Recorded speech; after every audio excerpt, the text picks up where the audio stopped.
This isn't a rainstorm. This is a tempest. When you look up the word tempest, a tempest is used that only a seismograph could really see what a tempest was. And a seismograph is something that you measure how big an earthquake, because it's in the bottom underneath. This was a storm that didn't just show up so the clouds was there. This was something that was way down underneath, that the earth began to shake and rattle and move, and the winds began to blow up. This was something that Jesus got in the boat, that the disciples didn't look out and say, uh-oh, there's a rainstorm, we better get ready. All of a sudden, there was a rattle beneath what they couldn't see.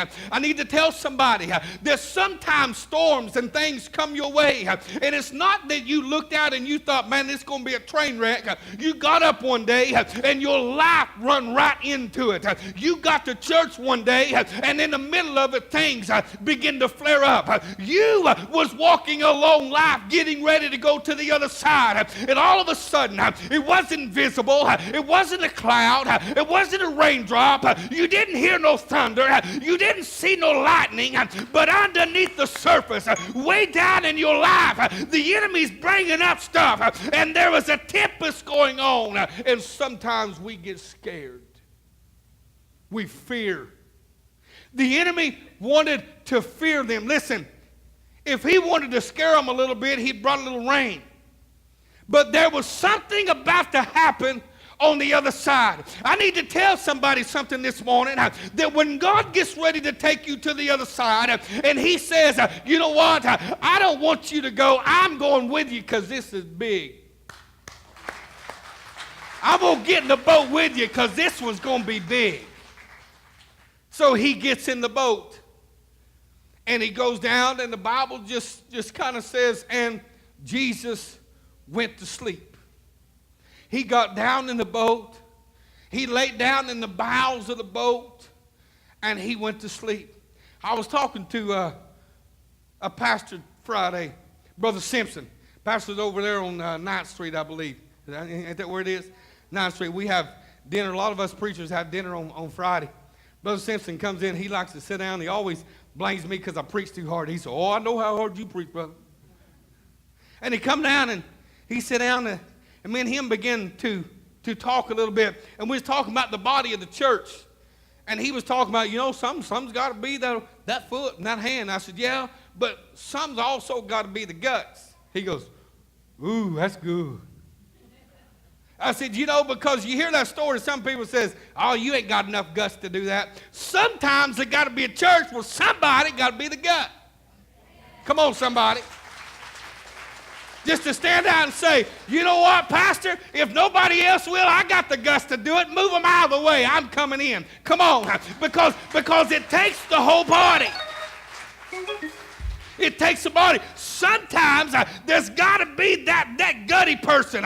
Sometimes there's got to be somebody to stand up and say, if nobody else has got the guts, move out of my way, baby, because I'm going to the other side because God said I would be there.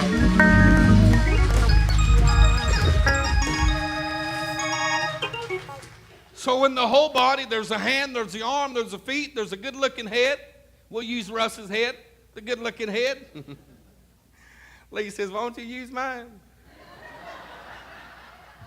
Would you use that head?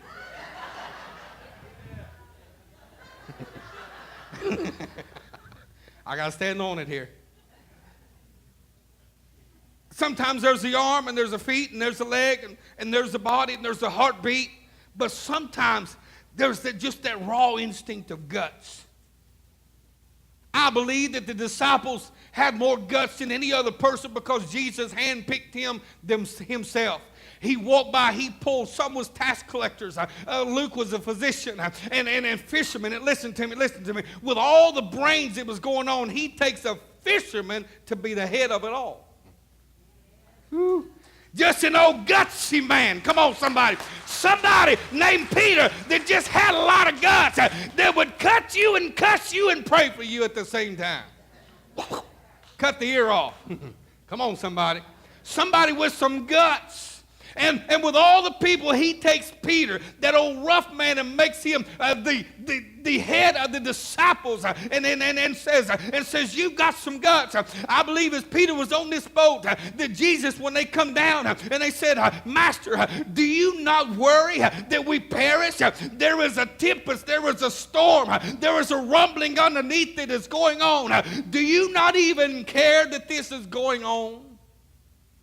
Jesus gets up, he rebukes the storm. Then he rebukes his disciples. He says, oh ye that don't, he don't say that don't have any faith. He don't say, where is your faith? He doesn't say, what in the world is going with you? Where's your faith? He says, oh ye of little faith. Listen to me, there is a time in your life that little faith is okay, but then there comes a time when you got to get past this little faith. Come on, somebody. Especially when Jesus is in your boat. My God, you just missed your opportunity to shout. Especially when Jesus is in your boat. You ain't got no excuse now of where's my faith. Come on, somebody. This is 2015. I declare Jesus is in your boat. Stand your feet and give God a hand.